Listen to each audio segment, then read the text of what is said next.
So we're going to talk about some upper body exercises, and in this segment we're going to move through a series of exercises. I'm going to reiterate some of the points discussed about the total gym and the components and varying ways you can adjust that strength, mobility, and awareness, as well as again reiterate the client exercise and equipment.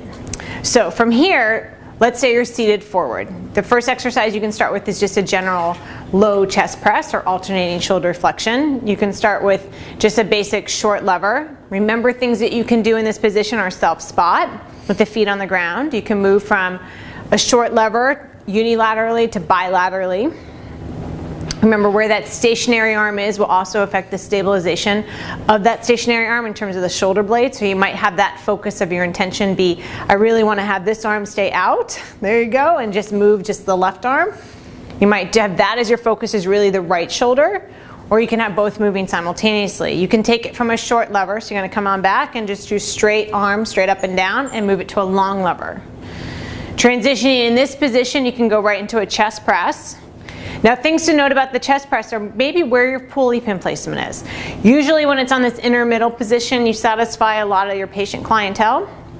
But as you want to get more specific, especially with chest press and chest fly, if you want to transition your hands to chest fly, as I will transition the pulleys up and out to the side to get that better line of pull. So from here, now he's into a chest fly.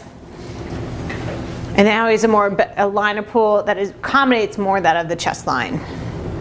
You can do up, you can do incline, decline. You set the intention, but know how you can smoothly move from one exercise to the next.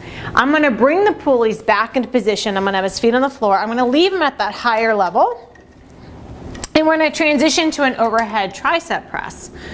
So I'm going to leave it here because maybe when you first start someone out, you want to have the line of pull where it's not really bringing your arms too far back. You can have your elbows even slightly below your shoulders and just isolate that elbow extension and flexion. And then as they progress, move the elbows up to where you're really doing that overhead press. Oftentimes when I work with patients, I might have them just edge a little bit forward, or hinge rather a little bit forward, so they don't feel like they're going to fall backward with the weight pulling them back. In this position, I'm going to have you bring your elbows down to more where you might start someone off. You can go back into an alternating to a static equilibrium, or just doing one arm at a time. So those are just a few exercises you can do seated forward to efficiently and effectively flow from one exercise to the next.